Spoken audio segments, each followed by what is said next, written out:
Hello ಎಲ್ರಿಗೂ ನಮಸ್ಕಾರ. ನಾನಿವತ್ತು ನಿಮ್ಮೆಲ್ರಿಗೂ ಏನ್ ಹೇಳಕ್ ಬಂದಿನಿ ಅಂತ ನೀವು ಆಲ್ರೆಡಿ ಎಲ್ರಿಗೂ ಗೊತ್ತಾಗಿರುತ್ತೆ. ಆದ್ರೂ ಕೂಡ ಅದ್ರ ಬಗ್ಗೆ ಒಂದು ಬ್ರೀಫ್ ಆಗಿ ಎಕ್ಸ್ಪ್ಲನೇಷನ್ ಕೊಡ್ತೀನಿ. ನಿಮ್ಗೆಲ್ರಿಗೂ ಗೊತ್ತು ಪಂಚರಾಜ್ಯ ಚುನಾವಣೆಗಳು ನಡೆದಿತ್ತು. ಅದರ ಐತಿಹಾಸಿಕ ತೀರ್ಪು ಇವತ್ತು ಹೊರ ಬಂದಿದೆ. ಅದೇ ರೀತಿಯಾಗಿ ತಮಿಳುನಾಡಲ್ಲಿ ಯಾರು ಕೂಡ ನಿರೀಕ್ಷೆಯೇ ಮಾಡದ ರೀತಿಯಲ್ಲಿ ಚುನಾವಣೆಯ ಫಲಿತಾಂಶ ಹೊರ ಬಂದಿದೆ.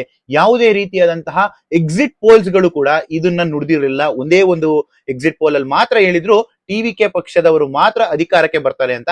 ಅದೇ ರೀತಿಯಾಗಿ ಇವತ್ತಿನ ಚುನಾವಣೆಯ ರಿಸಲ್ಟ್ ಎಸ್ಪೆಷಲಿ ತಮಿಳುನಾಡುದು ತುಂಬಾ ತುಂಬಾ ತುಂಬಾ ಅಚ್ಚರಿಯನ್ನ ಮೂಡಿಸಿದೆ.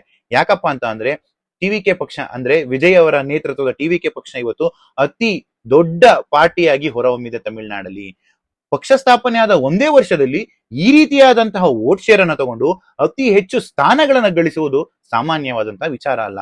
ಕಾಲಕ್ರಮೇಣ ಕಾಲದಿಂದಲೂ ಕೂಡ ಎರಡು ಪಕ್ಷಗಳ ಪಾರಿಪತ್ಯ ತಮಿಳುನಾಡಲ್ಲಿ ನಾವು ನೋಡ್ಬೋದು.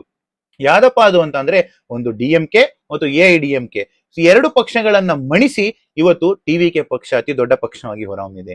ನಿಮ್ಮೆಲ್ರಿಗೂ ಗೊತ್ತಿರ್ಬೋದು, ಈಗಿನ ಪ್ರೆಸೆಂಟ್ ಮುಖ್ಯಮಂತ್ರಿ ಆಗಿದ್ದಂತಹ ಸ್ಟಾಲಿನ್ ಅವರೇ ಇವತ್ತು ಟಿವಿಕೆ ಪಕ್ಷದ ಕ್ಯಾಂಡಿಡೇಟ್ ಎದುರು ಸೋತಿದ್ದಾರೆ ಅಂತಂದ್ರೆ ಟಿವಿಕೆ ಪಕ್ಷದ ಪವರ್ ಎಂತದ್ದು ಅಂತ ನೀವೆಲ್ಲರೂ ತಿಳ್ಕೋಬೇಕು.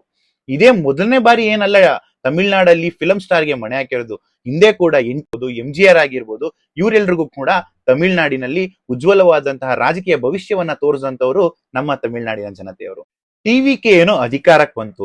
ಟಿವಿಕೆಯ ಮುಖ್ಯಸ್ಥರಾಗಿರುವಂತವರು ವಿಜಯ್ ಅವರು ಪ್ರಮಾಣ ವಚನವನ್ನು ಚೀಫ್ ಮಿನಿಸ್ಟರ್ ಆಗಿ ಸ್ವೀಕರಿಸ್ತಾರೆ. ಆದರೆ ಚೀಫ್ ಮಿನಿಸ್ಟರ್ ಆಗಿ ಪ್ರಮಾಣ ವಚನವನ್ನು ಸ್ವೀಕರಿಸಿದ ಮೇಲೆ ನಿಜವಾದ ಚಾಲೆಂಜು ಅಲ್ಲಿದೆ. ಯಾಕೆ ಮಾತನ್ನ ಹೇಳ್ತಾ ಇದ್ದೀನಿ ಅಂತ ಅಂದ್ರೆ, ಅವರು ನೀಡುವಂತಹ ಮ್ಯಾನಿಫೆಸ್ಟೋ, ಯಾವುದೇ ಪಕ್ಷದವರು ಚುನಾವಣೆಗೆ ಹೋಗೋದಕ್ಕಿಂತ ಮುಂಚೆ ಆ ಪಕ್ಷದ ಮ್ಯಾನಿಫೆಸ್ಟೋ ಅನ್ನ ಅಲ್ಲಿ ಬಿಡುಗಡೆ ಮಾಡ್ತಾರೆ. ಅದೇ ರೀತಿಯಾಗಿ ವಿಜಯ್ ಅವರು ಕೂಡ ಪಕ್ಷದ ಮ್ಯಾನಿಫೆಸ್ಟೋ ಅನ್ನ ಬಿಟ್ಟಿದ್ರು. ಪಕ್ಷದ ಮ್ಯಾನಿಫೆಸ್ಟೋ ಅಲ್ಲಿ ಇರುವಂತಹ ಎಲ್ಲಾ ಬೇಡಿಕೆಗಳನ್ನ ಅವರು ಈಡೇರಿಸ್ತಾರ, ಜನಗಳಿಗೆ ಆ ಸ್ಕೀಮ್ಸ್ ಗಳನ್ನ ತಲುಪಿಸ್ತಾರ ಅನ್ನೋದು ಇವಾಗ ನಮ್ಮೆಲ್ರಿಗೂ ಕಾಡ್ತಾ ಇರುವಂತಹ ಯಕ್ಷ ಪ್ರಶ್ನೆ. ಆದ್ರೂ ಕೂಡ ತಮಿಳುನಾಡಿನ ಜನತೆ ಬಹಳ ಪ್ರಬುದ್ಧವಾಗಿ ಯೋಚನೆ ಮಾಡಿ ವಿಜಯ್ ಅವರಿಗೆ ಮತವನ್ನ ಹಾಕಿದ್ದಾರೆ.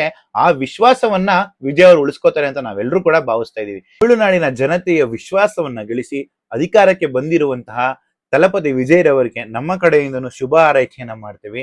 ಅದೇ ರೀತಿಯಾಗಿ ಈಗಿರುವಂತಹ ಡಿಎಂಕೆ ಸರ್ಕಾರದ ಕರಪ್ಷನ್ ವಿರುದ್ಧವಾಗಿ ಕೆಲವು ಜನ ನಿಮ್ಗೆ ವೋಟ್ ಹಾಕಿದ್ದಾರೆ. ನಿಮ್ಮ ಸರ್ಕಾರದಲ್ಲಿ ಯಾವುದೇ ರೀತಿಯಾದಂತಹ ಕರಪ್ಷನ್ ಆಗದೆ ಬಡವರಿಗೆ ಹಾಗೂ ದೀನ ದಲಿತರಿಗೆ, ಹಿಂದುಳಿದ ವರ್ಗದವರಿಗೆ ನಿಮ್ಮ ಕಡೆಯಿಂದ ಆಗುವಂತಹ ಅನುಕೂಲಗಳು ಒಳ್ಳೇದಾಗ್ಲಿ ಅಂತ ನಾನು ಈ ಮುಖಾಂತರ ಹೇಳ್ತಾ ಎಲ್ಲ ತಮಿಳುನಾಡು ಜನತೆಗೆ ಮತ್ತೊಮ್ಮೆ ಕಂಗ್ರಾಚುಲೇಷನ್ಸ್ ಅನ್ನ ತಿಳಿಸ್ತಾ ಈ ಒಂದು ವಿಡಿಯೋನ ಮುಗಿಸ್ತಾ ಇದ್ದೀನಿ.